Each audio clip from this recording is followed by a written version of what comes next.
Thursday Night Football's here, and we're heading to the NFC West for a game that honestly looks kind of fun. We'll see how it goes here, but it's Rams-Niners on Thursday Night Football. Of course, we're going to do what we always do here on Thursdays. Going to look at the showdown slate in particular, checking projections and ownership on Stochastic, looking at the solver sim, see the optimal lineups to try to find out what the math can make people play. We're also going to check out the top sim ROI lineups at the end of this video. 3 takeaways, both unique lineups for the Thursday Night Football showdown slate. I apologize, man. I'm getting calls before the stream is starting. Getting new members asking me to do more work here. Not going to happen, but I appreciate the ask. Will you listen to sim advice or lose like usual? Well, I hope not the latter, but we'll see how it goes. But let's get into it, guys. Game total today for this one, we got, let me pull it up here. Sorry about that. 23 implied. I'm very apologetic today. 23 implied points, Niners 26 implied points. So 3-point spread favoring the Niners right now at home. Niners last week, as I talked about, I thought that was a game Chicago's going to win outright. That's one for me that was dead wrong. It could be a Chicago thing, could be a Niners thing. Thought the Niners looked rejuvenated on the defensive side and the offensive side when it seems like they should be playing really for nothing. Team with under a 10% chance of making the playoffs. They came through pretty big last time out. So that's the one concern you have. Rams defense still not good on the year, giving up a 0.09 EPA per dropback, 0.1 EPA per pass, 0.03 EPA per rush. It's basically how that looks overall for the Rams D all year long. They're soft. They're going up against the Niners defense, or Niners offense rather. It looks pretty good. So Niners offense on their face, you should probably want to play more given that high total and the fact that the Rams defense is not very good.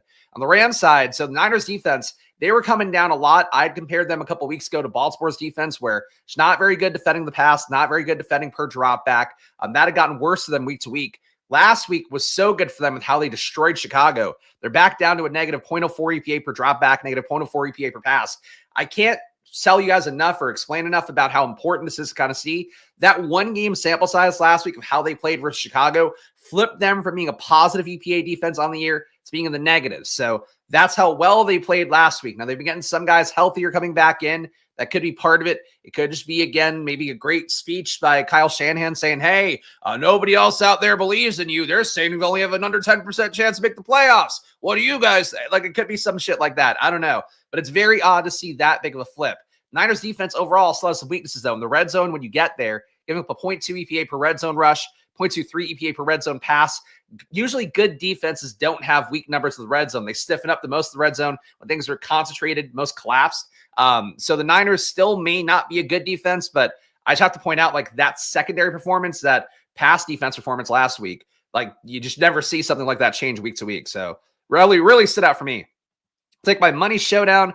Good morning. Appreciate all you guys being here. Fading Debo, squeaky wheel narrative and profit. Yeah, Debo got community noted on Twitter because he had said, oh, I'm not getting any looks. And I guess he also has like the most drops in the NFL right now or something like that. Debo not playing well in the year. People are going to play Juwan Jennings a lot more, but we'll talk about that in a moment.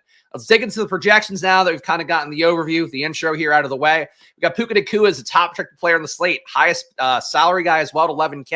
You're going to give him a 20.2 fantasy points. So huzzah, a receiver projected over 20 fantasy points. What a treat to see. Puka, of course, looked great last week. We're to take the Niners in terms of how they've played pretty much every week besides playing Chicago last week. Puka Nacua should be able to get open, get into space. Niners play zone a little bit more, 61% of the time versus playing man defense 22% of the time.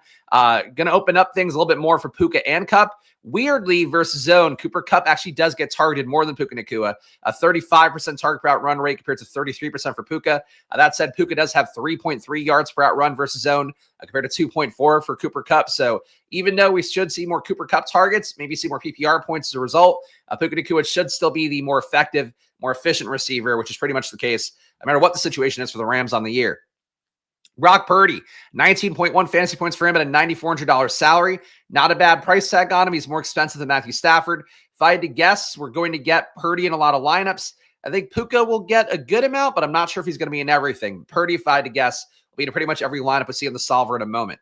Isaac Orendo, he's got a sprained foot. So this is a little bit of a weird one where last week he was playing well, honestly played better than I thought he could. A lot of it through large chunk plays though.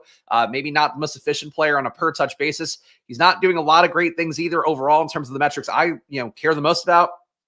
Only a 9% avoided tackle rate. He does have a pretty good EPA metric, though, 0.1 EPA per rush, 0.34 EPA per pass. But really avoiding tackles and not doing that well is something that gives me a little bit of pause for guys that aren't historically great volume backs, and Guarendo's never been a guy who gets a ton of volume. The sprained foot, the lack of volume historically, those things worry me a little bit. If the Rams defense weren't so soft, it would give me more concern. That said, the Rams defense giving up that 0.03 EPA per rush allowed on the year.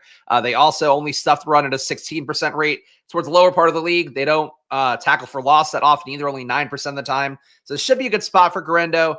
I question a 17.2 point projection. So the workload last week, I was going through it on NFL Plus right before this. Basically, Guarendo was getting all the work early on. When he went out is when Patrick Taylor started to actually get touches. Taylor was out there, though, early on in the game. So I think you do run some risk for Guarendo here that Patrick Taylor, who's just a vet, who's been in this San Francisco system enough times over the years, who just kind of, I think, does professional running back things. And frankly, small sample size stuff, but a 21% avoided tackle rate for him as well. Same 0.1 EPA per rush allowed, or that he's putting up rather. Getting targeted the same rate, 16.7% target per out run, as opposed to Guarendo at 16.3%. I think Patrick Taylor is not a big drop-off for Guarendo. So if Guarendo is banged up, if the sprained foot rears its ugly head again, he hasn't practiced this week either. I'm actually kind of shocked Guarendo's going to play at all. Honestly, wouldn't shock me if they flipped the two by the end of the day either. So something to still watch out for. But as of this morning, we're saying Guarendo's going to play, and I question the fact that he gets enough workload to the 17.2 projection. So they have Patrick Taylor much lower at 3.2. It would not shock me to see more of a timeshare. The issue is for Patrick Taylor, $7,400 salary. He was really only going to be playable if Guarendo was out in this game. So if you're going to play Taylor, I think at this point you're playing Guarendo gets hurt mid-game kind of outcomes, but there still could be enough production by Taylor here, enough snaps going his way if Guarendo is hurting with that sprained foot, that Guarendo just doesn't have a shot at hitting this high of a projection. Like, that's a really lofty projection for a guy in $8,400 salary. I guess he's going to be in, my guess would be he's going to be in every lineup we see in the solver in a moment. Shout out Kendrick here. Spags the GOAT nailed the Jaden Reed last week. Only one in the industry to do so. I appreciate that. Yeah, like there was not a lot of anti-Jaden Reed here. That's one thing. But hey, see if we can do it again today. And honestly, Guarendo is the one that I have to cast the most quizzical eye at. Just hard for me to trust a 17.2 projection for a guy who hasn't practiced this week, coming off a sprained foot. Matthew Stafford, 16.8 fantasy points on a 9K salary. He's got about 3 fantasy points left, 2.5 less than Brock Purdy. So you're going to probably get Purdy more here. Stafford, a worse value as well. Kyron Williams, 15.8, 10-2 salary.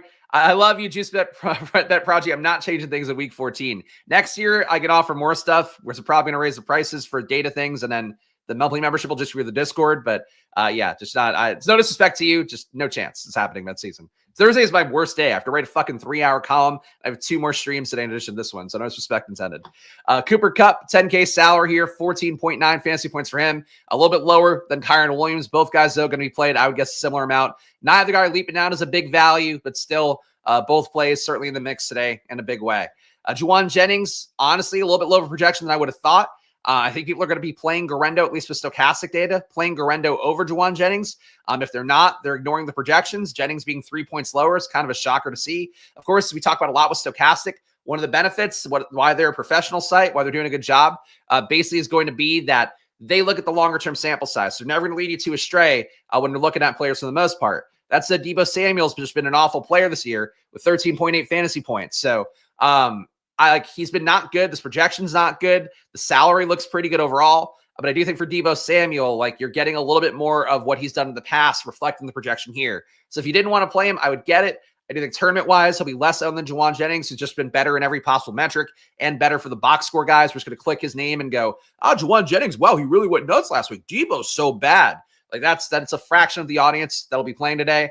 Honestly, more than a fraction. So keep that in mind. Shout out Mr. Poopy Butthole for this one. Ooh-wee and GMs, my guys. Mr. Poopy Butthole calling a win even earlier than Monday, like the dumb. No such thing as jinx. Ooh-wee. Spags about to lead us to the promised land. I hope so for your sake, though. Yeah, you made enough money. You don't need it, right?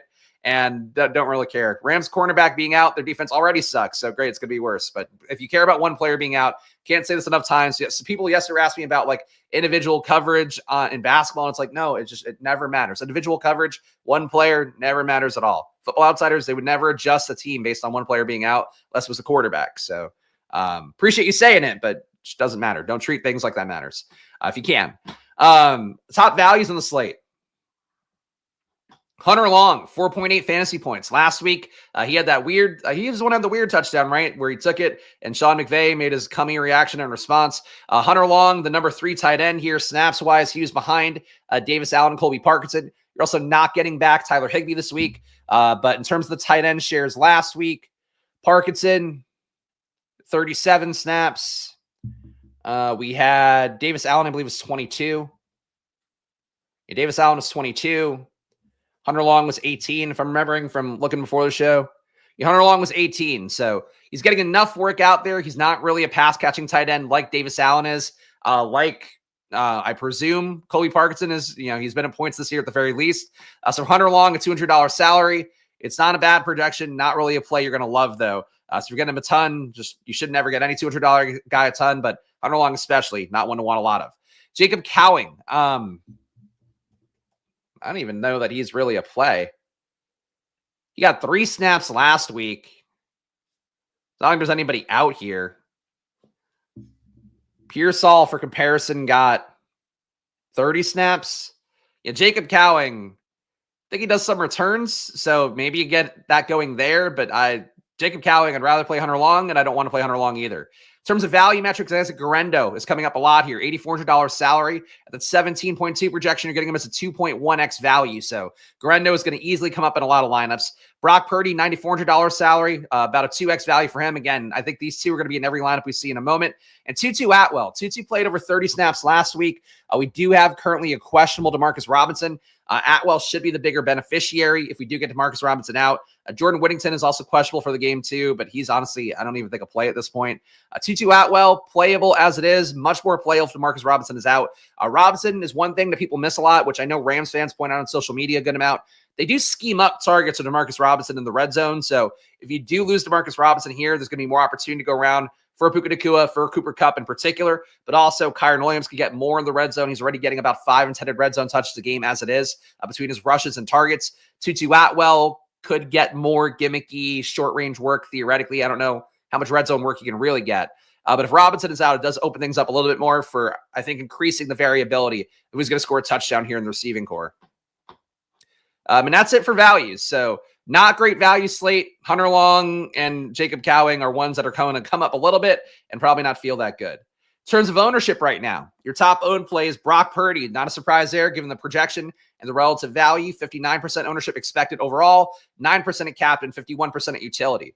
Puka Nacua, 53% expected ownership overall. Honestly, feels a little bit light to me, given how good Puka Nacua was last week. Got to remember on Thursday night slates, Sunday night slates, Monday night slates, how many people are just playing that one slate in a given week? How many people are not paying close attention? How many people just open DraftKings app, look for DVP matchups that are positive, look for box score results that are positive? You're going to see Puka Nacua putting up 45 fantasy points last time out. For those players, like if I had to guess, he'll be closer to 60 to 66% overall. Captain, I don't think that's crazy given the price tag for him. Puka Nacua, though, I don't think it's owned by only half the field. I'd be really shocked if that were the case. Honestly, same thing for Garendo here. The Q tag maybe dries off the casual players a little bit. 52% ownership, though, with the projection. Stochastic has in him, and that $8,400 salary, and the fact he looked pretty good last week. Maybe the injury concern keeps him down a little bit, but if I had to guess, he'd also be closer to 60. 14% in captain, not that crazy. I think 15-ish feels about right to me. Matthew Stafford, 51.5 for him overall, 5% in captain. If you are playing Puka Nacua, Cooper Kupp lineups, putting Stafford at captain is one way to get different there and try to capture that upside. It's a little bit hard because he's not going to add the rushing value on top. But if you have those two guys hitting and maybe one more pass catcher, maybe one of the tight ends or Tutu Atwell especially, that's where Matthew Stafford can make it as captain. So that 5% ownership for him, not appealing conceptually, but I do think in terms of like lineups that are going to work well, save you some money, and allow you to get off the beaten path, I think Stafford looks like a strong play today at captain. QB captains are tough, though, so, you just got to make sure to load up on pass catchers if you play it that way. Deebo Samuel. This I also find hard to believe. Deebo being higher owned than Juwan Jennings. There's a $1,000 difference. Again, a longer-term sample size will support Deebo Samuel for the players that do care about that more. For casual players, though, I just don't see how they don't jam in Juwan Jennings. If I had to guess, he'll be closer to 50% owned. I don't care about the price tag. I think people are going to force their way to him. He's also both guys viable captain plays, but they're projecting Deebo for more captain ownership. I'm not buying that either. I think enough people are aware of how Deebo has been awful this year. Squeaky wheel narrative, whatever. I don't think people are going to play him more than this is expecting. So I would flip Juwan Jennings to Debo at the least, and I think Jennings is going to be chalkier than expected. These ownership projections, I mean, look, I know I sometimes like part of the game here is that you have to say, hey, where they might be wrong. Much like a projection itself, and ownership projections is kind of a middle outcome. But a lot of these, I think, are not acknowledging like how people are going to chase a lot of big games lately. They're going to chase big games to me for Juwan Jennings, for Garendo, for Puka Nacua. I think are the three big ones that they're going to chase at a higher rate. What else to note here? Cooper Kupp, 39%, 10% in captain. Kyron, 39%, 7% in captain. I do like that one in a game script where you're playing a Rams upset, I think, on the road. That's one way to get there to be Kyron. And also, frankly, his touchdown equity, one of the best roles in the league for him with how much work he gets in the red zone. We got George Kittle here, 36%, 8% in captain. I would like him, especially if we're correct about the Debo and Jennings ownership. Kittle at captain, frankly, more appealing to me than Kittle in the flex. Kittle as well should benefit from a good amount of zone on the Rams side. Kittle on the year against zone teams, and the Rams play zone 60% of the time. 3.1 yards per route run, 0.62 EPA per target, 28% target route run rate. For comparison, Juwan Jennings just under 30%. And then for Debo Samuel versus zone, Debo's been targeted only 16% of the time he's running a route versus zone, which is crazy bad. Shouts to Richard here. Best of luck to you tonight. Same to you. Appreciate you being here, Richard. And grease the wheel, Spags. Hit the like button. Yes. Please grease the wheel. And who calls it greasing the wheel? But yes, grease me, tip me here. Hit the subscribe button, hit the like button. Your engagements go a long way for me. A guy who's running 2 YouTube channels, doing the best I can to get all that data good and pretty for you guys every day. Low road guys to point out here, Demarcus Robinson always has touchdown equity. I play him pretty much every format, including best ball, more than I would like to. Demarcus Robinson, 17% owned. If he goes at 4,400, he can get a touchdown. He can get 2 touchdowns. It wouldn't shock you. That's a decent play. Tutu Atwell right now probably would get higher ownership if Demarcus Robinson were out. He could still score on one play, make it in the flex. Maybe an outsider shot of being a captain, though I wouldn't love that quite as much. But Tutu Atwell, 14% owned, not a bad play overall. Colby Parkinson, again, you're not getting Higbee out there. You're getting 12% ownership for him. Another low-owned play. Honestly, this is a good mix of low-owned plays to get in. Probably decreases the chance of there being a crazy dupe fest, I would think, up top. But Parkinson looks okay. Hard for me to prefer him over Davis Allen too much, but he's definitely safely ahead in snaps at this point. I got about 38 last week compared to Davis Allen's 22, as I mentioned before. Ricky Pearsall still getting 30 snaps in the game, not doing a lot with it. $4,800 salary. He'll look more appealing to me if Demarcus Robinson is out at 4,400. But Pearsall, 11% owned. He can get there in one play. If he does hit, he takes away from Juwan Jennings, takes away from Debo, which are going to be much chalkier plays. Same thing for Kittle, frankly, as well. For Pearsall, he's not a great target earner so far this year. Only getting targeted 13% of the time he's running a route. That's awful. Getting 0.3 deep shots a game. He's been awful with those as well. Negative 1.1 EPA on those plays. Yeah, Pearsall's been shit. But it's a showdown slate. It's not about playing the best players. What's a unique pathway to claiming first? Pearsall kind of gets you there potentially. Use check. I could see getting there if the salary works, but not a priority. The one thing to keep in mind with him is he does get a little more pass game work as we move down the running back depth chart a little bit there, where you're not getting Christian McCaffrey workloads for Jordan Mason. You're not getting Jordan Mason workloads for Isaac Garendo. As a result, there's a little bit more to go around, but I still have a hard time playing use check unless he just comes up naturally in a lineup. Blake Corum, barely getting any work. If Kyron gets hurt, you're going to look a little bit better. He does occasionally get one full drive, so you need him to score on that drive. But he's playing about 13 snaps a game as of last week. We're looking at 10 to 15 this week. Not a play I'd go to. Davis Allen catching 1 touchdown. I don't mind it. Parkinson's a better play based on snaps. Hunter Long is a value, 3% ownership. Maybe you just need a $200 guy to make a lineup. That's probably where Hunter Long is the most utility. Same thing for Jacob Cowing. Everything else here, Patrick Taylor, I wish he weren't 7,400. They very much priced him on the assumption that Garendo might miss. He would have been a smash play if Garendo were out. If somehow Garendo, they walk back his status and he doesn't play, Taylor's a smash play at 7,400. But I don't think you can play him. I think the way that you're viewing him right now is like he hurts Garendo, and it's a showdown. He's going to be 1% owned. If you really wanted to play Taylor, a few lineups, especially in like a 20 max or especially in a 150 max, play a few Taylor lineups because I think there's an outcome where he can hit, but it's hard, man. That price tag is just not good right now. We're gonna go to the solver next, guys. We're gonna optimize some lineups. Again, the goal here is gonna be to find what the projections will drive people to the most, as opposed to what the sims will give you, which are more about how the lineups come together to create an ROI. So let's see what we get here in the top 25 lineups. No boosts, just regular projections to go here. Again, if you appreciate this content, guys, make sure to hit that like button and subscribe. Again, I do an NBA channel at Splash Play NBA, marching to our first 500 subs after about a month and change of doing shows. Here on Splash Play, Monday to Friday, 11 a.m. doing shows as well. So check it out. Of course, Sunday at 9 a.m., my final takes video, where it's a similar process, but even more in depth. That's coming up too. The Solver, if you're going to play a cash game at 11:24 a.m. on the East Coast, we're talking about Tutu Atwell, Puka Nacua, Brock Purdy, Matthew Stafford, Juwan Jennings, Deebo Samuel. So the cash game lineup here is one where the running games from neither side get there. I am shocked. Where do they have Garendo? They have Garendo. Okay, so they have Garendo way lower than Stochastic. They have Garendo at 14.6. Stochastic has Garendo at 17.2. That's a really big disparity. All right, so just to kind of review the projections one more time here and compare ETR data, which is what you're seeing on the screen right now, compared to Stochastic. So Stochastic has Puka Nacua at 20.2. ETR has them a bit higher at 21.6. ETR has Brock Purdy at number 2 with 21 fantasy points. Stochastic has him a bit lower at 19.1. ETR has Juwan Jennings number 3 at 17.2 fantasy points. Stochastic has Juwan Jennings at number 7 at 14.3. That's a really big discrepancy. So ETR users, again, this is 11:30 a.m. on the East Coast. These numbers can move around when the guys behind the scenes work on them.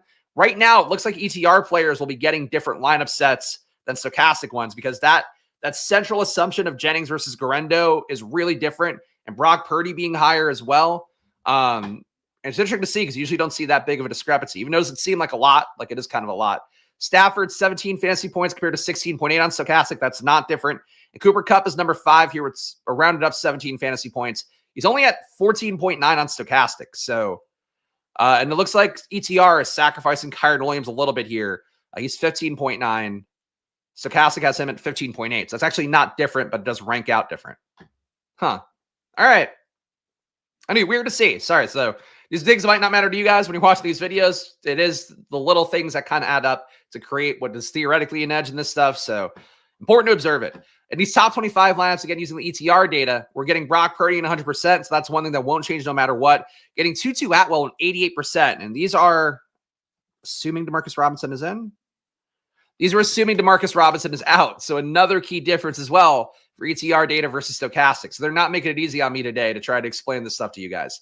But basically, Stochastic data, assuming DeMarcus Robinson is playing. ETR data, assuming that he's out. So we're going to get Tutu Atwell a lot more as a result. He looks like a 28% play at captain of the top 25 lineups for ETR data, at 88% overall play. In terms of stack construction, you're getting 4-2 Niners, 3-3 Niners the most. 88% of the top 25 lineups have at least 3 Niners in them. So a little bit of an advantage going more Rams dominant is what we're seeing up top here based off the projection math. Player stacks. You're getting Tutu with Puka Nacua and Stafford in 24% of lineups. Stafford and Tutu alone in 24% of lineups. And 4-mans with Niners guys, Purdy, Jennings, Garendo, and Deebo in 20%. Yes, this is a weird one to read. So right away, the big thing is, like, if you fade Brock Purdy, no matter what site you're on, that's going to be your way to get different. So that's the one thing we'll take away here. Whenever you see a 100% guy in the top 25 lineups based off just projection, that tells you that that guy's the one who kind of easily gets into every lineup. And as for a showdown, your easiest way to get unique is, like, who's the guy that every player is going to think makes their lineups work? Today, that's Brock Purdy. If you don't play that guy, you're going to get away from a lot of the field. But obviously, there's a lot of outcomes where Purdy can hit. So, that's showdown game theory. Kyren only a point over Garendo with D-Rob out seems soft. Yeah. I mean, you're not wrong. You're not wrong. I think they have a little bit more going to Tutu Atwell than I would expect. Like the Tutu projection, where is it at? 8.3 fantasy points. Stochastic, assuming that Robinson is in, has him at 5.2. I think he got most of the bump for that, but it's interesting to see. Feels like a really good day for conditional sports betting with unabated, simming who's in and who's out. That'll be coming up in the NBA video later. For NFL, we got nothing for that, unfortunately. Let's go to Stochastic Sims next and see what we're getting in terms of sim lineups here. What we're going to do is build lineups 10,000 times, and then we'll have them compete 10,000 times as well. So let's switch over to this tab.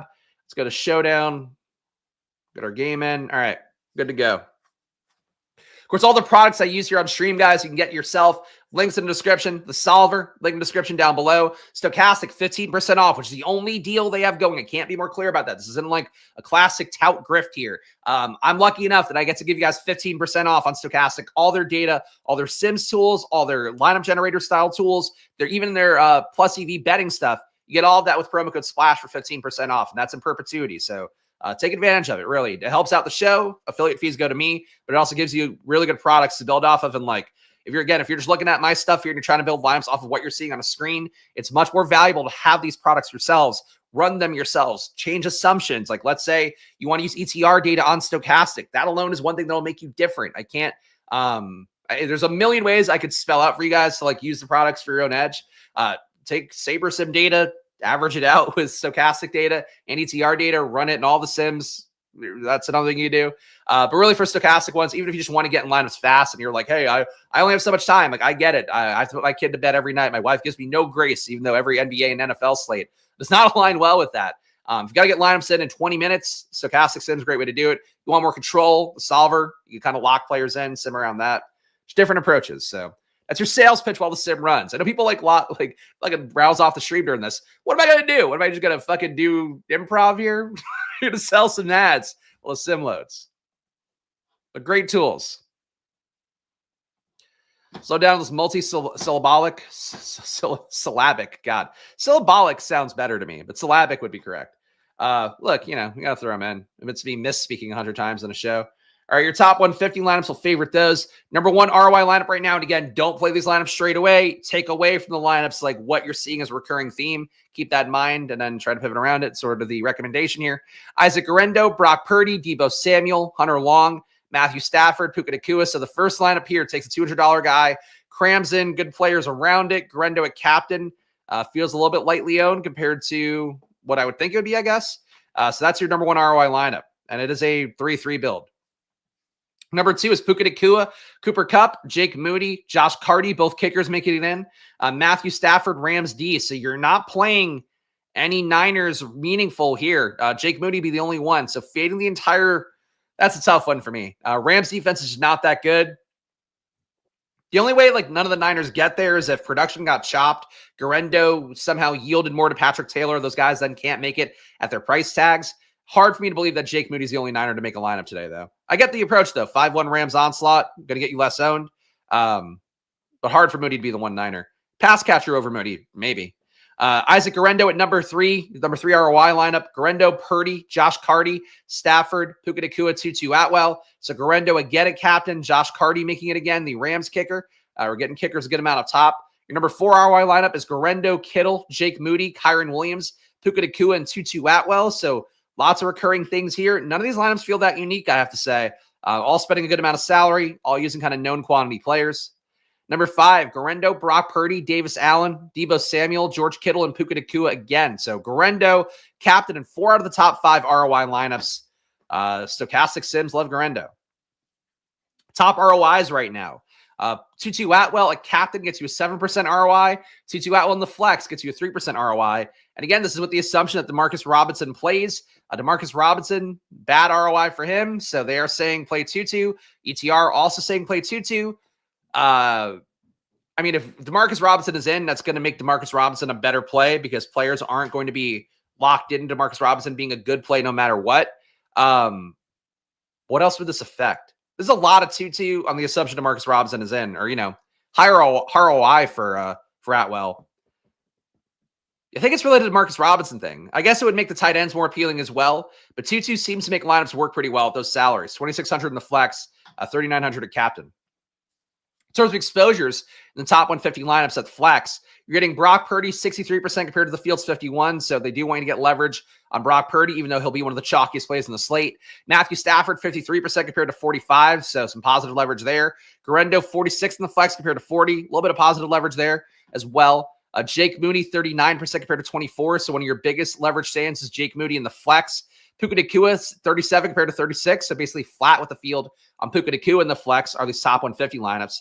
Josh Carty, 33 compared to 26. Tutu Atwell, 29 compared to 13. So more than double the Tutu Atwell. Your highest leverage players, guys we probably just saw, Tutu Atwell, Jake Moody, Davis Allen, Brock Purdy, Josh Carty, Matthew Stafford, and Garendo. So a lot of Carty makes me think maybe playing Moody going to look better. Moody's coming up a good amount too, so maybe you just fade kickers.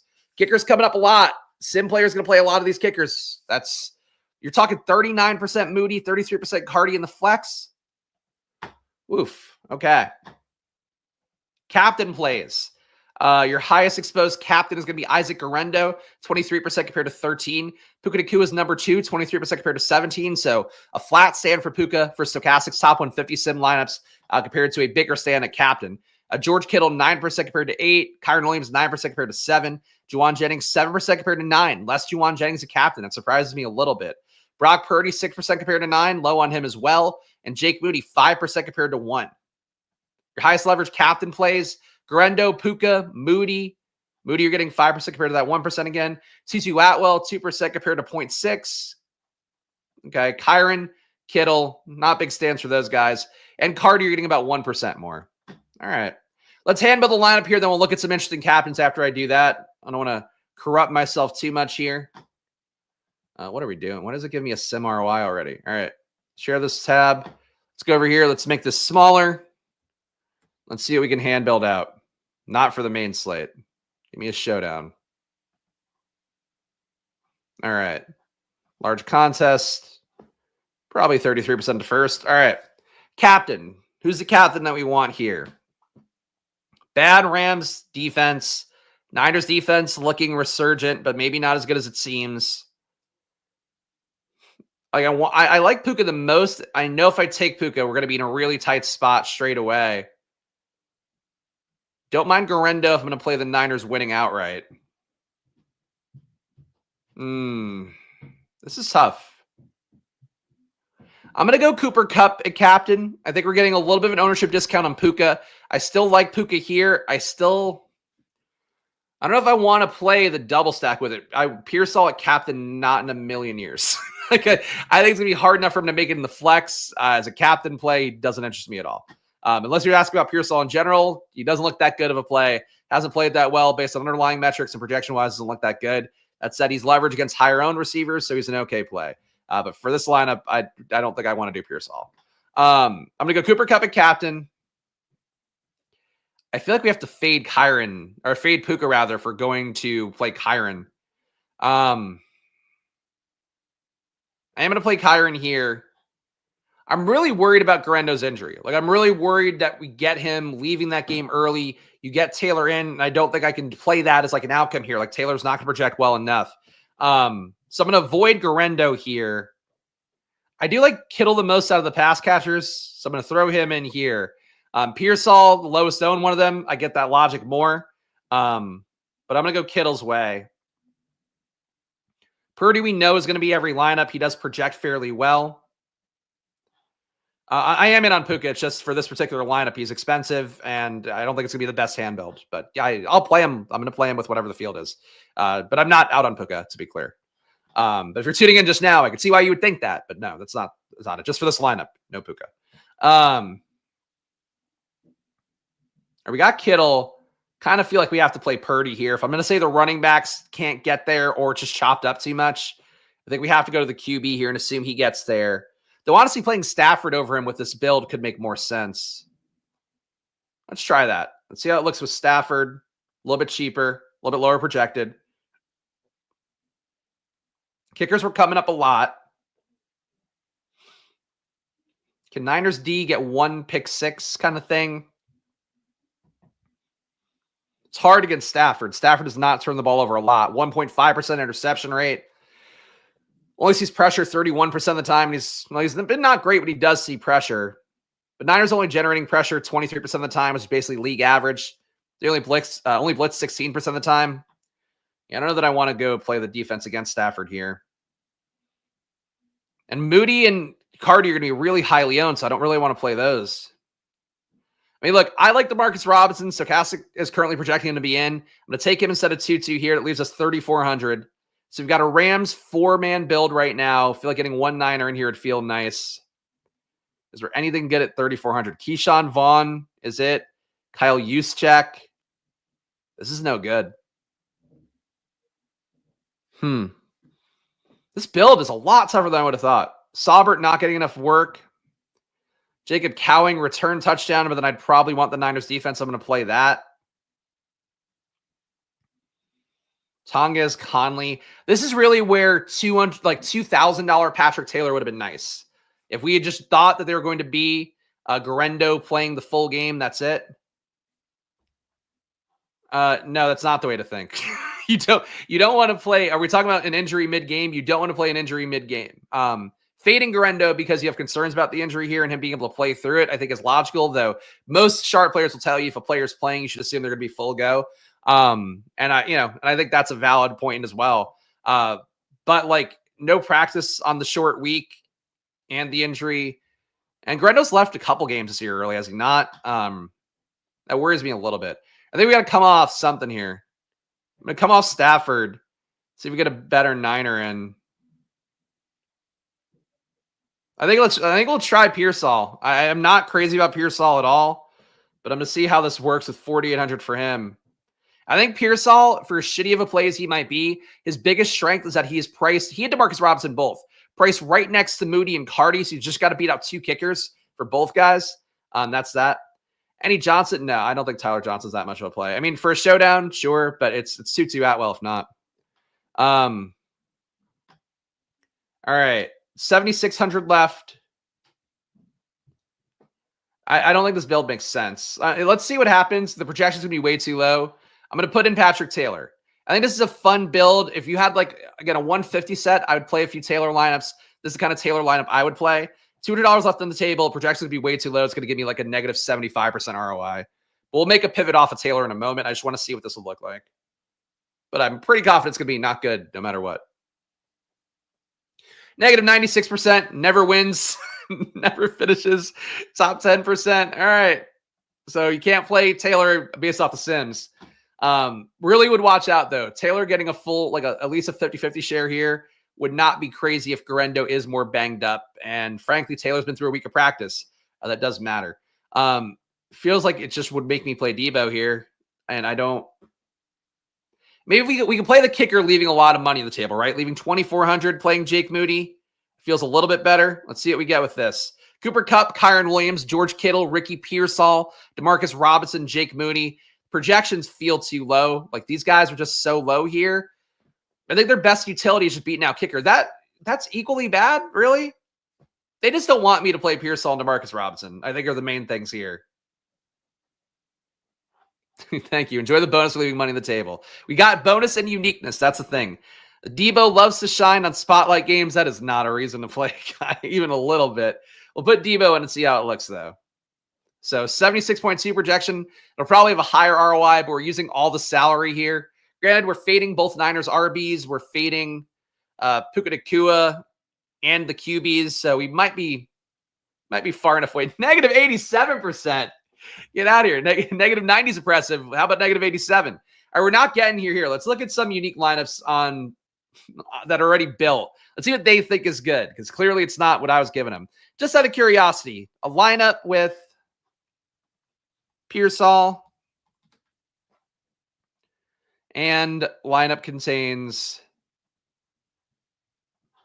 never. It's already over. I've given up, but yes, that's maybe one way to do it. I still don't think it would have gotten us that much better. Lineup contains Pearsall. Lineup contains DeMarcus. So these are only 3 positive ROI ones. Debo, Brock Purdy, DeMarcus Robinson, Matthew Stafford, Puka Nacua, Ricky Pearsall, Kyron Williams, DeMarcus Robinson, Matthew Stafford, Puka Nacua, Rams D, and Ricky Pearsall.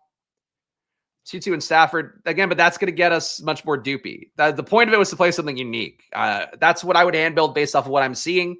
It's telling me it's not a good play. Unique captains. Let's look at that. Your captain Ricky Pearsall lineups.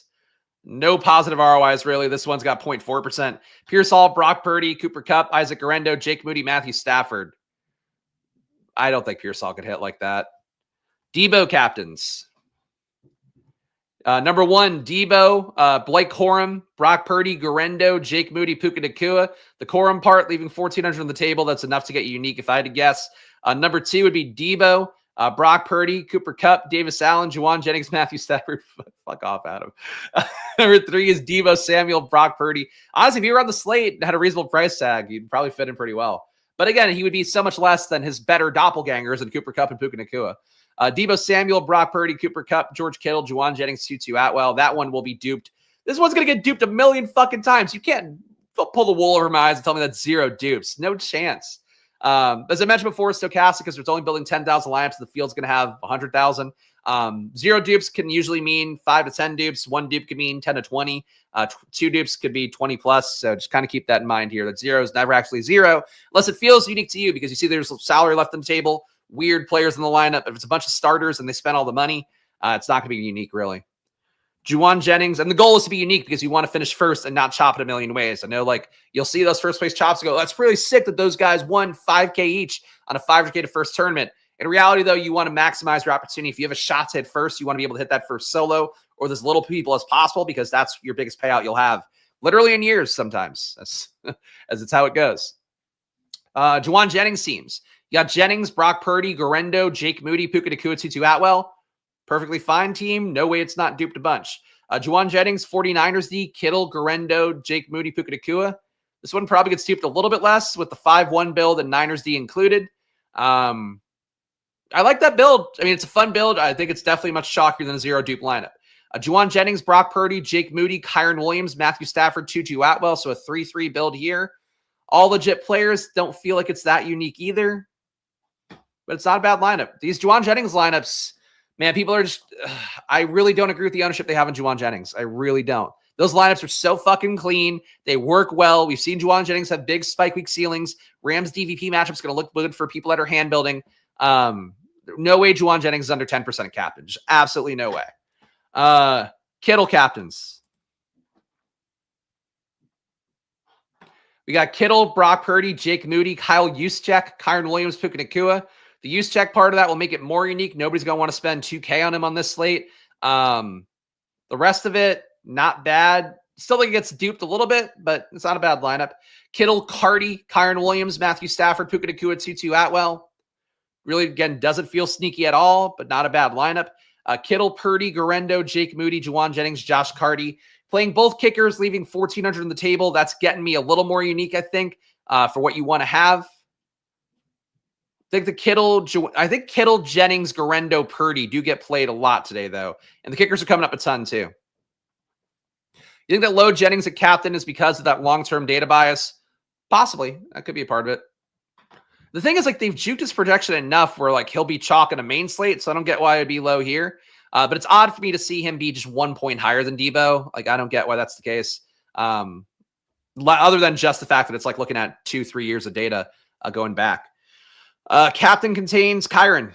Again, we're just looking at the big captains right now. At the end of the video, 3 takeaways to build unique lineups based on everything we've seen. Number 1 is Kyron Williams, 49ers D, Deebo Samuel, Isaac Garendo, Puka Nacua, and Rams D. Both defenses make you a little bit less played.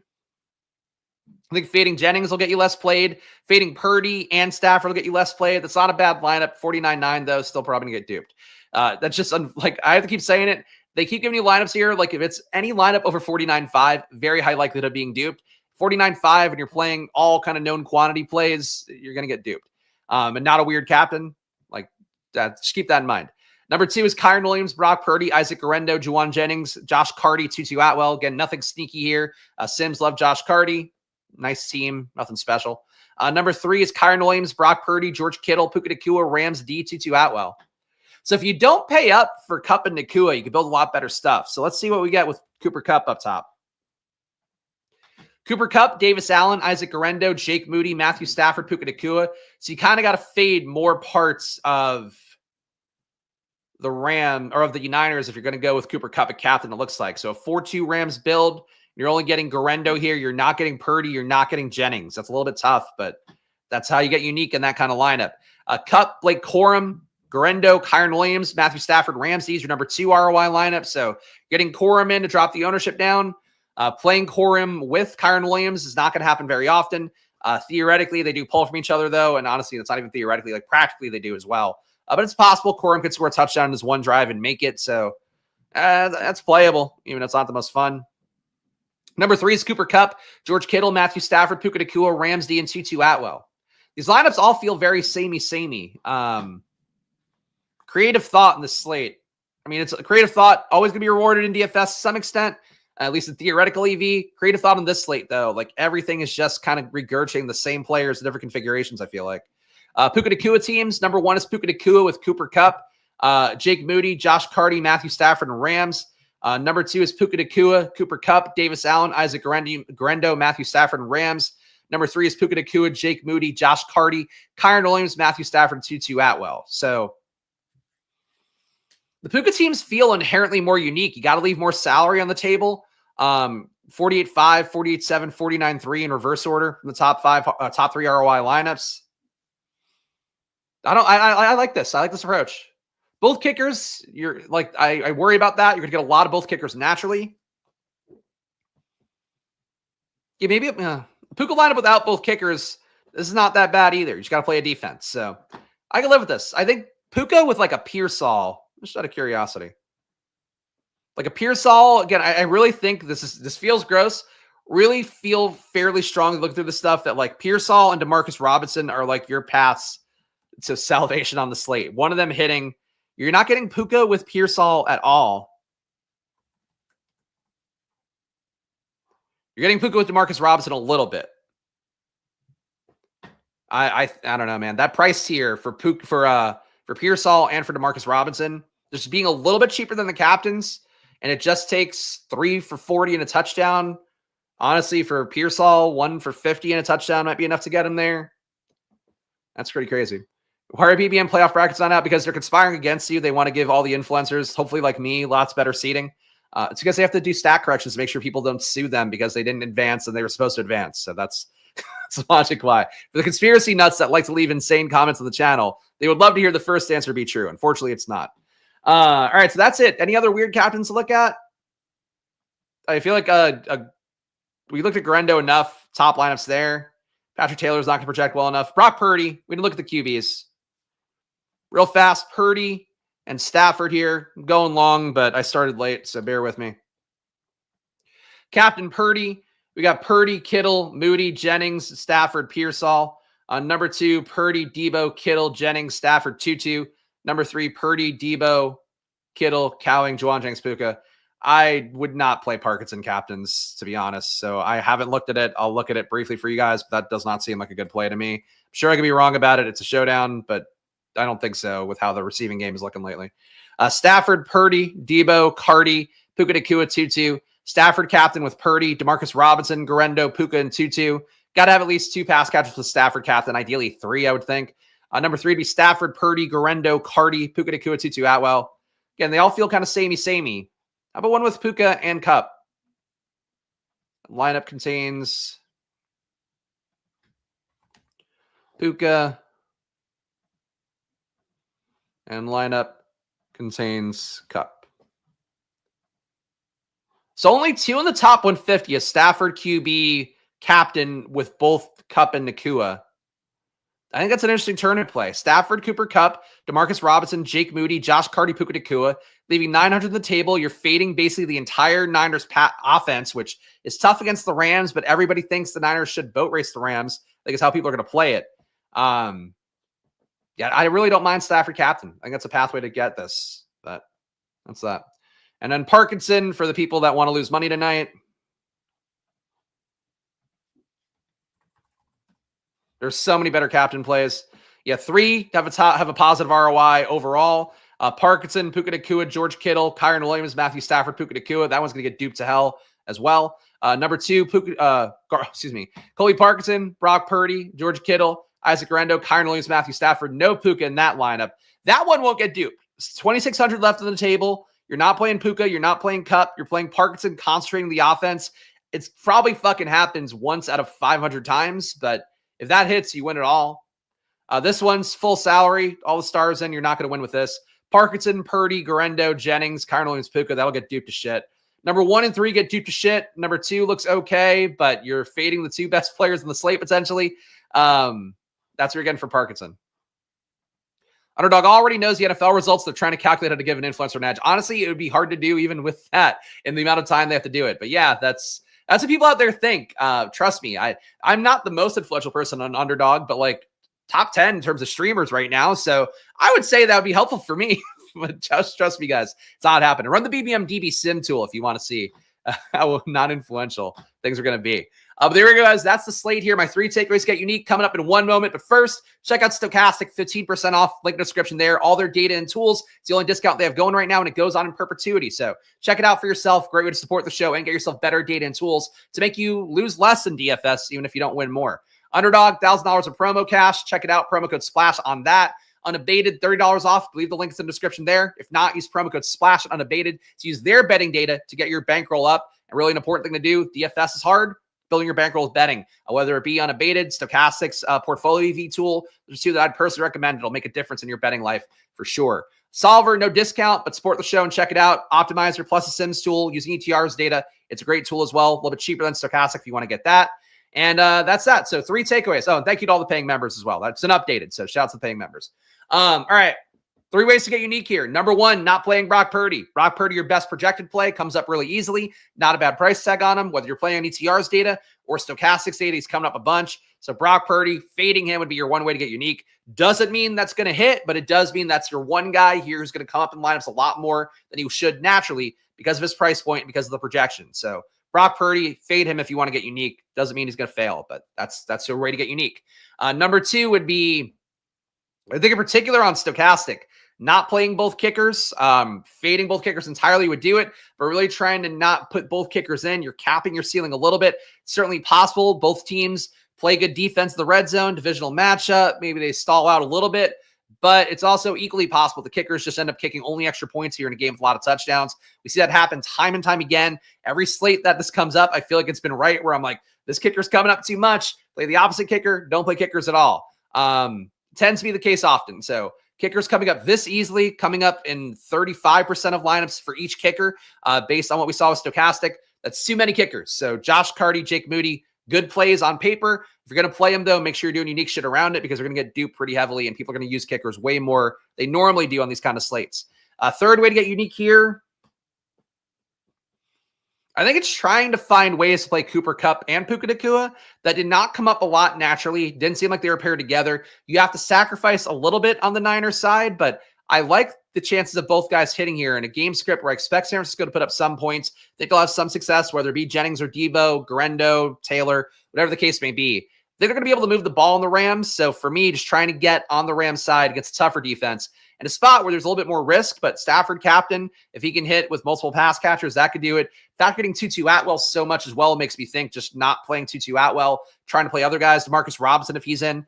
And I'll say for a fourth bonus one, DeMarcus Robinson and Pearsall at their price tags. I know I said it enough times during the video, but like really their leverage points against a lot of stuff on the slate. And I think they're out there enough, assuming Robinson goes.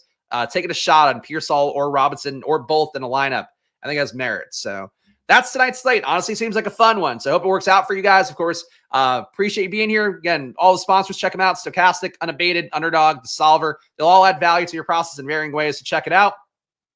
Good. Thank you to the paying members here. You too can join the show down below for $4.99. I won't always give it in every request, but I do give you a free data sheet every week where I look through all of my data, do a video as well with that.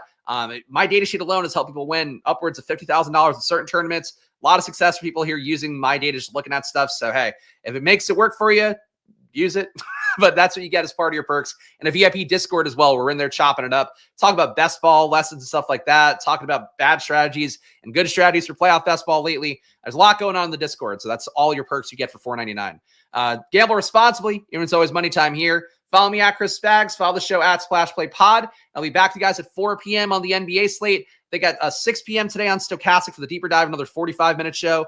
But I'll be doing 2 more streams today. My fantasy points prop column coming out today as well later today. So lots to do. I'll get to it now. I'll see you guys again soon. Enjoy your days. And of course, good luck. Bye-bye.